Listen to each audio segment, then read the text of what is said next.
So I'm going to go back into the contradiction of the soul. So children grow up, right? They're screaming, spoiled brats that are paranoid schizophrenics that they're not going to get their needs met, right? They have to be trained to have faith, to have peace, to trust in the good parents, right? So there's a circumcision of heart that goes on just as a child grows up. This is where, if we can't tell the truth, the heavens will be brass. We have to be able to own our problem. When we say something that's off, when we do something that's off, that's the time to be a digger. Why am I doing what I'm doing? Because I'm afraid, because I'm unbelieving. That's probably why I've shut up the voice of God in my conscience, and now I'm making other people pay for it some way or another, because that's what happens when we play stupid and we're embracing that dumb spirit, which is sin itself.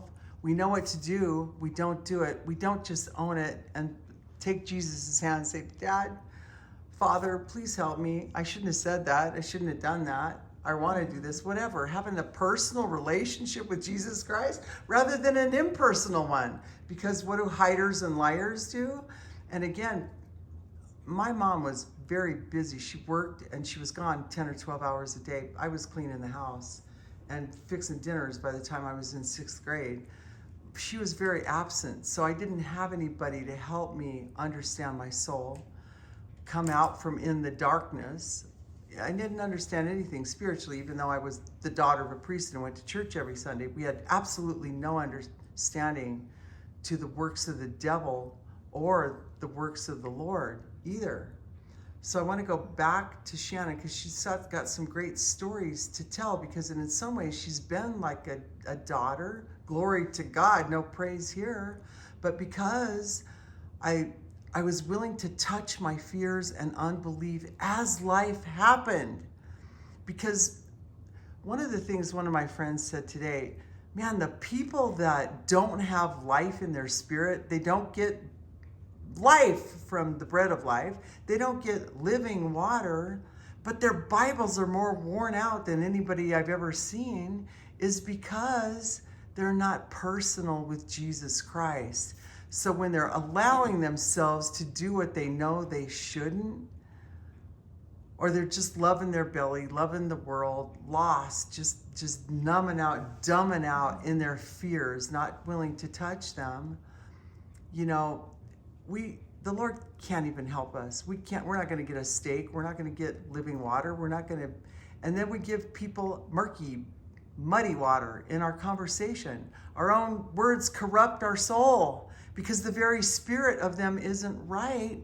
And we're corrupting other people with our muddy, rocky, toxic water instead of giving each other the bread of sincerity and truth and the living water, because we're understanding our soul and getting some revelation and giving that to each other. That's true communion and fellowship. The rest, and I told one of my friends yesterday, I said, you know, because she's really struggled. She's older. She didn't have a mom that helped her with any stuff. But I said, knowing you is kind of like knowing a woman where you come knock on the door. And really, and sorry, I'm going down so many trails, but even that knock on the door in the Song of Solomon, Jesus is always knocking on our door in different situations. The only thing up for grabs is if we're going to answer it or go get beaten in the streets. So I said, knowing you, because she's still kind of stuck in that self-righteous salvation, shutting up the kingdom of heaven in her conscience, not going into that, keeping her children out, which she's done. Now she's got great grandchildren, so that's a problem, right? But I said, still that lack of just owning it, making judgments. The robbery of the wicked shall slay them because they refuse to do judgment. What is wicked? Refusing to make a judgment about the contradiction in my own soul. There's another one that says it's a joy to the just to do judgment. Now, I can't say I get all excited when I overeat or something, I do something stupid, say something stupid, because we're not going to be perfect. It's will we tell ourselves the truth and buy some gold in it. Exactly. And there's a verse that says, confess your faults one to another and pray for one another that you may be healed. And that's where we have to just be honest with ourselves and with God and with each other. And that's what I resisted for so long in my life. I was a liar, a hider, and a pretender because I was religious and I thought I had to put on the facade of being a religious, nicer than Jesus. You were playing Jesus Christ. Woman. It's a hard role to fulfill. Oh my isn't it? gosh, yes. And you know what? The first time I realized that I was habitual at lying with where I was at and hiding it from my friends and pretending like I was doing okay, I realized that I loved the darkness. And when I realized that I loved the darkness, I'm telling you, I admitted it to myself, and all of a sudden, there was so much life in the room because I knew that if I just admitted the truth, I had faith to overcome it. I could bring my darkness into the light, which is confessing your faults one to another and praying for one another that you may be healed. A holy shower. Yes, I did. And you know what? It's a joy to the just to do judgment. Because yes, you can just say you're sorry. Isn't it easy? Wow, I blew it there, Lord. You want to give me a little revelation? Give me a little enlightenment. Because I have sought the approval of men and not the approval that comes from God only, that's what made me pretend. And the truth is, nobody received my pretense. It had the absolute opposite effect as what I thought. And when I confessed that I loved the darkness, there was so much life in the fellowship of the women that I was talking to. I couldn't even believe it. It was so exciting. And really what the true spiritual discernment, strong meat belongs to those that have their senses exercised to discern the spirit of their words. Yes, and the spirit of what you are, and you know what you're talking about. It's not being religious. It's not okay to tell the truth. Yes, lying, don't tell the truth how fearful you are. And that's where I watched your lifestyle of faith that works by love.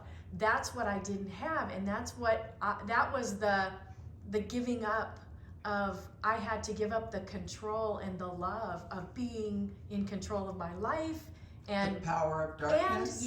And really admitting and acknowledging, who am I accusing? I was accusing the Lord that, it doesn't work for me because the Lord isn't going to be my helper.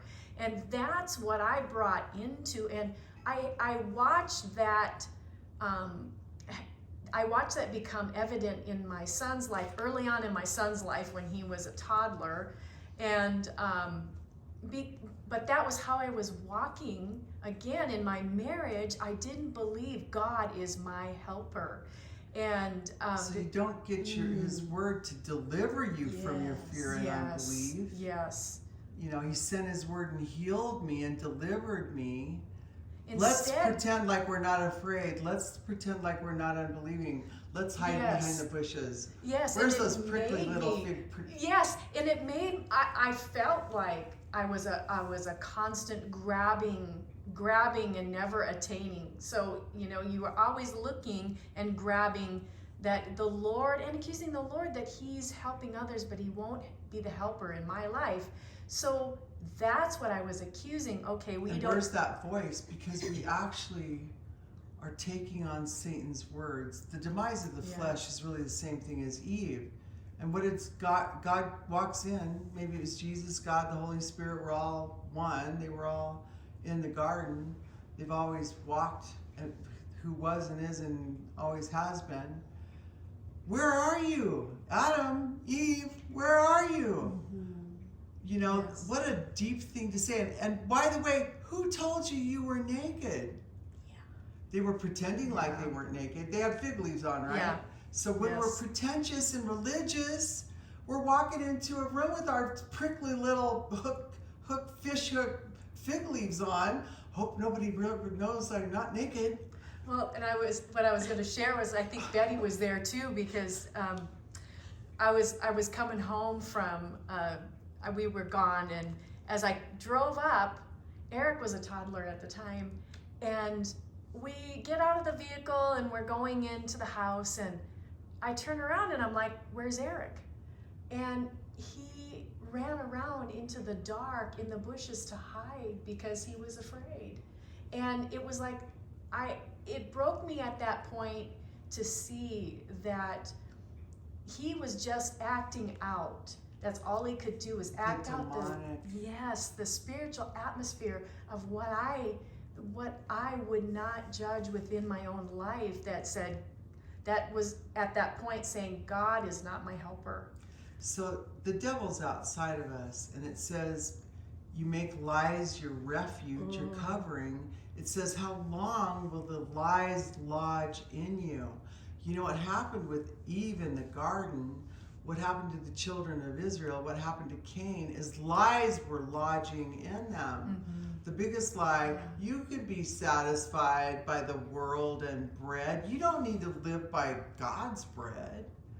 Do your own thing. Cover yourself. Put on your own self-strength. It reminds me of the little children's story about the emperor that didn't have any clothes on.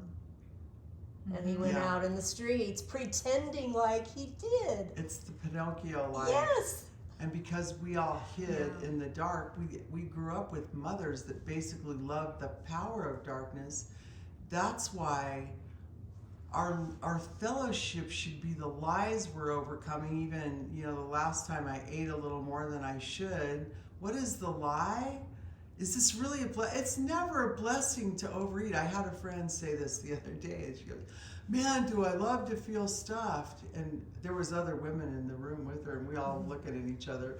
Let's talk about how much you really love it. You love it when your organs are about to burst and explode, right? Tell us more about how much you love not being able to sleep, not being able to digest 5 times more food than you actually needed that you just ate. Let's talk about how great this love affair really is. I can tell you what she loved, because I have loved overeating too.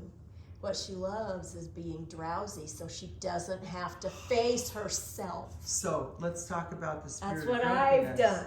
Drunk on the cup of the world. Yes. So this little stone somebody gave me that owed me money, okay? And I took the stone and said it's an amethyst stone. And it talks about it in Revelations, that God's throne is actually, there's different rocks that are made up of the throne in the kingdom of heaven. Amethyst is one.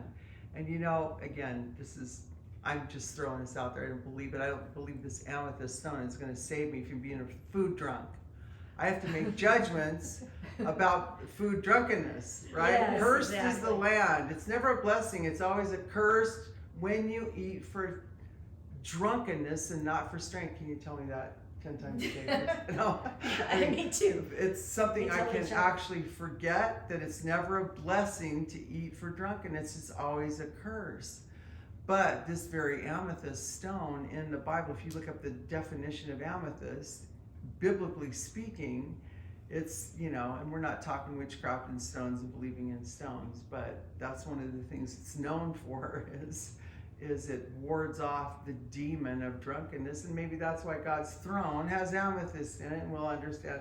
I mean, we're not into rocks and stones and, salvation and stones.